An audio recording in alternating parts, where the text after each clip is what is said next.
વિદ્યાર્થી મિત્રો, આપણો આ ચેપ્ટરનો પહેલો મોસ્ટ આઈએમપી સવાલ એ જે આવશે કુલમનો નિયમ. કુલમનો નિયમ એ શું દર્શાવે છે? કુલંબે કઈ વસ્તુ આપણને આપી? તો વિદ્યાર્થી મિત્રો યાદ રાખજો કે કોઈ પણ બે વિદ્યુતભારો હોય તેમના વચ્ચે આકર્ષી અથવા અપાકર્ષી બળો લાગતા હોય. માની લો કે એક વિદ્યુતભાર છે ધન 5 કુલમ, Q1 બરાબર 5 કુલમ. બીજો વિદ્યુતભાર પણ ધન જ છે અને તે છે Q2 બરાબર 3 કુલમ. તો બંને ધન વિદ્યુતભારો છે. હવે તમને ખબર છે સમાન વિદ્યુતભારો જો હોય તો તેમના વચ્ચે અપાકર્ષણ લાગે. તો આ સમાન વિદ્યુતભારો છે, અપાકર્ષણ લાગશે એટલે Q1 છે Q2 ને ધક્કો મારશે અને Q2 છે એ Q1 ને ધક્કો મારશે. બંને એકબીજાથી દૂર જશે, અપાકર્ષણ લાગશે. એવી જ રીતે માની લો બંને ઋણ હોતે તો પણ એકબીજાને ધક્કો મારતે અને અપાકર્ષણ થાય. પણ માની લો કે એક ધન અને એક ઋણ છે તો બંને એકબીજાની નજીક આવે અને આકર્ષણ થાય. તો તમને એટલું તો ખબર પડી કે બે વિદ્યુતભારો વચ્ચે કાં તો અપાકર્ષણ ને કાં તો આકર્ષણ એ બળ લાગતું હોય.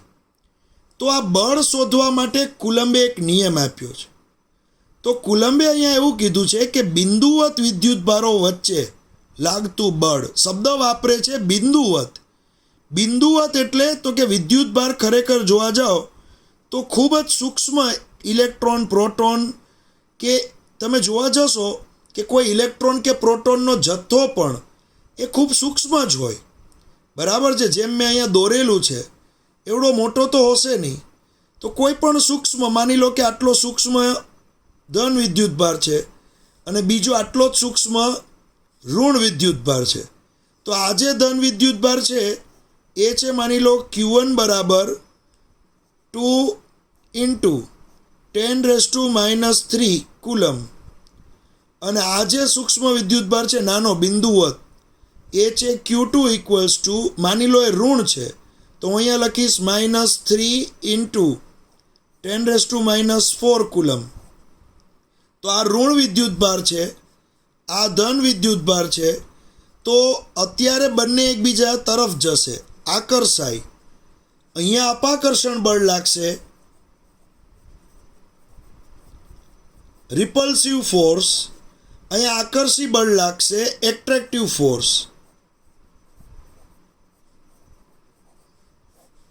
અહીંયા રિપલ્સિવ ફોર્સ લાગે, અહીંયા એટ્રેક્ટિવ ફોર્સ લાગે. એક ધન હોય ને એક ઋણ હોય તો આવા બિંદુવત વિદ્યુતભારો હોય એ એકબીજા ઉપર શું લગાડે? તો કે એકબીજા ઉપર બળો લગાડે. અને આ જે બળ હોય એ તમારે જો શોધવું હોય તો કુલંબે તે શોધવા માટેનું એક સૂત્ર આપ્યું. કુલંબે એવું કીધું કે બે બિંદુવત વિદ્યુતભારો વચ્ચે લાગતું બળ એ બળ બંને વિદ્યુતભારોના ગુણાકારના સમપ્રમાણમાં, એટલે તમારે Q1 અને Q2નો ગુણાકાર કરવાનો. આ બે વચ્ચે લાગતું બળ અત્યારે આકર્ષી પ્રકારનું છે અથવા આ બેનો વિચાર કરીએ તો એ અપાકર્ષી પ્રકારનું છે. તો જેની તમે વાત કરો એ માટે પહેલો વિદ્યુતભાર અને બીજો વિદ્યુતભાર એ બે વિદ્યુતભારનો ગુણાકાર કરવાનો. તો જે બળ લાગશે એ બળ બંનેના વિદ્યુતભારના ગુણાકારના સમપ્રમાણમાં લાગે અને તે બંને વિદ્યુતભાર વચ્ચે જે અંતર હોય તે બંને વિદ્યુતભાર વચ્ચે જે આ અંતર છે, અંતર R, અથવા તો અહીંયા જોવા જાઓ તો આ અંતર છે R. સેન્ટરથી સેન્ટર સુધીનું અંતર લેવાનું, યાદ રાખજો બચ્ચાઓ, અહીંના સેન્ટરથી સેન્ટર સુધીનું. તો અહીંયા જે અંતર મળે છે બરાબર છે એ અંતરના વર્ગના, અંતરનો સ્ક્વેર કરવાનો, વર્ગ કરવાનો, એના વ્યસ્ત પ્રમાણમાં હોય. આ જે બળ છે બે વિદ્યુતભારો વચ્ચે લાગતું બળ એ બંનેના ભારોના ગુણાકારના સમપ્રમાણમાં અને તેની વચ્ચેના અંતરના વર્ગના વ્યસ્ત પ્રમાણમાં હોય છે. આવું કુલંબે કીધું. આવો નિયમ કુલંબે આપ્યો. હવે બચ્ચાઓ યાદ રાખજો, જ્યારે આ સમપ્રમાણતાની નિશાની નીકળે તો અહીંયા અચળાંક લાગે છે કે Q1 Q2 છેદમાં R². અહીંયા અચળાંક લાગશે કે. હવે અહીંયા જે કે છે આપણા માટે સૌથી પહેલી વસ્તુ કે ભાઈ સર આ જે અચળાંક છે કે બરાબર છે, અચળાંકનું મૂલ્ય કેટલું? તો કે જે અચળાંક છે એનું મૂલ્ય 9 × 10⁹ newton metre square upon coulomb square. આટલું મૂલ્ય થશે કેનું મૂલ્ય, આટલું. પણ યાદ રાખજો, આ કેનું મૂલ્ય ત્યારે આવે જ્યારે બંને વિદ્યુત ભારો કાં તો બંને ધન કાં તો બંને ઋણ અથવા તો એક ધન અને ઋણ, જેટલા વિદ્યુત ભાર જેના વિશે આપણે ભણતા હોય એ વિદ્યુત ભારો શૂન્ય અવકાશમાં પડેલા હોય તો. શૂન્ય અવકાશમાં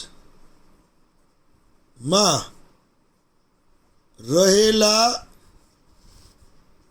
વિદ્યુત ભાર માટે યાદ રાખજો, ખાસ શૂન્ય અવકાશમાં રહેલા વિદ્યુત ભાર માટે જ કેની કિંમત 9 × 10⁹ newton metre square upon coulomb square થાય. તો તમને એમ થાય કે સર માની લો કે આ બંને વિદ્યુત ભારોને હું પાણીમાં રાખી દઉં તો હવેનું માધ્યમ છે, બે વિદ્યુત ભારો વચ્ચેનું માધ્યમ, હવે પાણી આવી ગયું તો માધ્યમ બદલાઈ ગયું. અથવા માની લો આ બંને વિદ્યુત ભારોને હું કેરોસીનમાં રાખી દઉં તો બંને વિદ્યુત ભારો વચ્ચેનું માધ્યમ બદલાઈ ગયું. તો જો આ બંને વિદ્યુત ભારો વચ્ચે માધ્યમ બદલાઈ જાય તો શું બળ બદલાઈ જાય? તો કે હા, સાચી વાત છે. બંને વિદ્યુત ભારો વચ્ચે માધ્યમ બદલાય તો આમાં કે બદલાય. બંને વિદ્યુત ભારો વચ્ચેનું માધ્યમ હોય ને, આ ધન વિદ્યુત ભાર આ ધન વિદ્યુત ભાર, એના વચ્ચે અત્યારે શૂન્ય અવકાશ છે તો કેની કિંમત કેટલી છે? 9 × 10⁹. પણ માની લો કે આ બંને વિદ્યુત ભાર વચ્ચે પાણી હોય, બરાબર છે, અથવા તો કાચ હોય, કંઈ પણ રાખી દો. તો બંને વિદ્યુત ભાર વચ્ચે જો કોઈ માધ્યમ હોય તો કેની કિંમત બદલાઈ જાય. અને કેની કિંમત બદલાય તો કે છે આ સૂત્રમાં આવે છે, તો કે બદલાય તો બળનું મૂલ્ય પણ બદલાઈ જાય. તો હવે માધ્યમ ઉપર આધારિત છે આપણો આ કે. તો કેનું પણ સૂત્ર યાદ રાખજો, 1/4π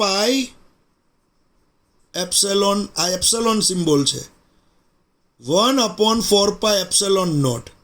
આ કેનું સૂત્ર છે. હવે આ સૂત્રમાં 1ની જગ્યાએ તો હંમેશા 1 જ રહે. 4 પણ અચળ છે, એ પણ બદલાય નહીં. પાઈની વેલ્યુ પણ બદલાય નહીં. હા, અહીંયા એપ્સિલોન છે ને, એપ્સિલોન એ બદલાયા રાખે. તમને એમ થાય કે સર આ એપ્સિલોન શું છે? બરાબર, અહીંયા જે આવ્યું એ છે શૂન્ય અવકાશનો પરાવૈદ્યુતાંક. એપ્સિલોન નોટ એટલે શું? એપ્સિલોન નોટ એટલે શૂન્ય અવકાશ એટલે વેક્યુમ. શૂન્ય અવકાશનો પરાવૈદ્યુતાંક. પરાવૈદ્યુતાંક એટલે કહેવાય પરમિટિવિટી.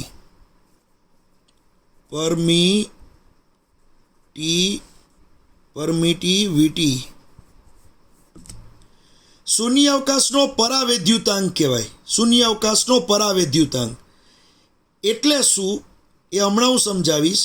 પણ શૂન્ય અવકાશ માટે એપ્સિલોન નોટની વેલ્યુ, શૂન્ય અવકાશ માટે એપ્સિલોન નોટની વેલ્યુ યાદ રાખજો, 8.854 × 10⁻12 કુલમ સ્ક્વેર છેદમાં ન્યૂટન × મીટર સ્ક્વેર. આ શૂન્ય અવકાશનો પરાવૈદ્યુતાંક કહેવાય, એટલે કે શૂન્ય અવકાશની પરમિટિવિટી કહેવાય. બરાબર, જેની કિંમત આટલી છે શૂન્ય અવકાશની. હવે માની લો કે તમે અહીંયા 1 છે, નીચે 4 છે, અહીંયા પાઈની વેલ્યુ મૂકો, અહીંયા એપ્સેલોન નોટની વેલ્યુ મૂકો, એપ્સેલોન નોટ શૂન્ય અવકાશનો પરાવૈદ્યુતાંક, આ વેલ્યુ અહીંયા મૂકો, આ બધી જ વેલ્યુ મૂકીને એનું સાદુરૂપ આપો ને તો 9 × 10⁹ જવાબ આવી જાય કેની કિંમત. તો કેનું સૂત્ર આ થયું. હવે બચ્ચાઓ માની લો કે આપણે બંને વિદ્યુત ભારોને પાણીમાં મૂક્યા હોય તો યાદ રાખજો પાણી માટે એપ્સેલોનની કિંમત અલગ હોય. તો અહીંયા જેમ શૂન્ય અવકાશનો પરાવૈદ્યુતાંક છે ને એમ પાણીનોય પરાવૈદ્યુતાંક હોય, કેરોસીનનોય પરાવૈદ્યુતાંક હોય. તો જેમ બે વિદ્યુત ભાર વચ્ચે માધ્યમ બદલે તો એમ એપ્સેલોનની કિંમત બદલે. તો યાદ રાખજો અલગ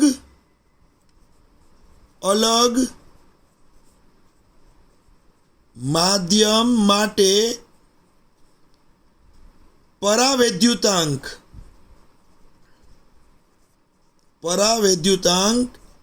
એપ્સેલોનની કિંમત અલગ અલગ હોય. એ તમને પરીક્ષામાં આપી દે, તમારે યાદ રાખવાનું ના હોય. તમને પાણીનો એપ્સેલોન કેટલો હોય, કાચનો એપ્સેલોન કેટલો હોય, એ દરેક વસ્તુ છે ને તમને પરીક્ષામાં આપી દેશે. તો બચ્ચાઓ જેમ બે વિદ્યુત ભારો વચ્ચે એપ્સેલોન બદલાઈ જાય તો એપ્સેલોન કયા સૂત્રમાં આવે, કેના સૂત્રમાં? બરાબર, શૂન્ય અવકાશનું હોય ને તો એપ્સેલોન નોટ લખાય, એપ્સેલોન નીચે નાનું મીંડું એપ્સેલોન નોટ. શૂન્ય અવકાશનું હોય તો, પણ એના સિવાયનું બીજું કોઈ પણ માધ્યમ હોય ને તો ખાલી શું લખાય? એપ્સેલોન.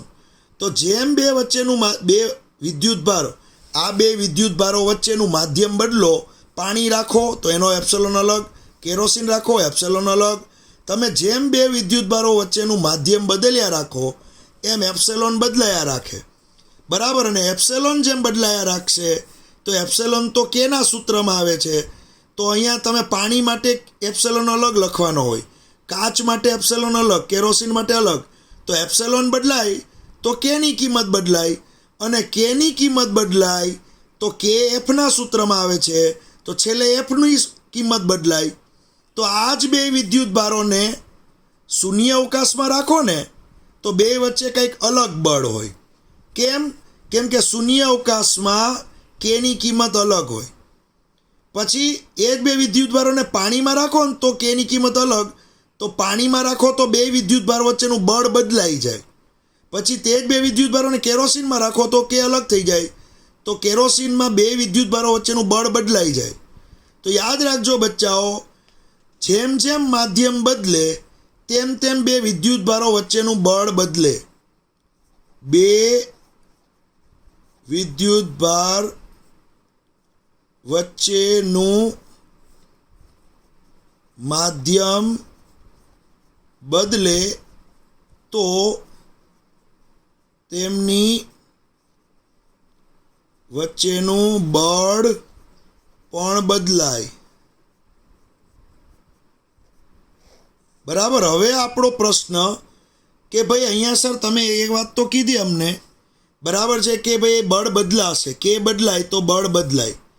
તો હવે આપણે અહીંયા એપ્સેલોન શું છે પહેલાં તો એ સમજવું પડશે. શૂન્ય અવકાશનો પરાવૈદ્યુતાંક કીધો છે, પાણી માટે પાણીનો પરાવૈદ્યુતાંક, કેરોસીન માટે કેરોસીનનો પરાવૈદ્યુતાંક, એટલે પરમિટિવિટી એ અલગ અલગ હોય. બરાબર, તો હવે મિત્રો આપણે નેક્સ્ટ લેક્ચરમાં આ જ કુલમનો નિયમ વધારે ડિટેલમાં આગળ ભણવાનો છે. બરાબર, પણ એની પહેલાં તમારે એક કામ કરવાનું છે, એક્ઝામ્પલ સોલ્વ કરવાના છે. માની લો કે પહેલો વિદ્યુતભાર છે 6×10⁻11 કુલમ, બીજો વિદ્યુતભાર છે 7×10⁻9 કુલમ, અને બંને વચ્ચેનું અંતર 0.01 મીટર છે. તો બરાબર, અને બંનેને શૂન્ય અવકાશમાં રાખેલા છે, શૂન્ય અવકાશમાં રાખેલા છે. તો તમારે શું શોધવાનું છે? આ જ બે વિદ્યુતભારો વચ્ચેનું બળ શોધો. બળ શોધવાનું છે અને એ આકર્ષી હશે કે અપાકર્ષી એ પણ કહેવાનું. આકર્ષી હશે કે પછી અપાકર્ષી તે પણ તમારે શોધીને મને આપવાનું છે. ચલો આ દાખલો અત્યારે જ કરો અને ફૂલ એન્ડ ફાઇનલ જવાબ લાવો. મારે જોવું છે કેટલા સ્ટુડન્ટ્સને દાખલો આવડે છે.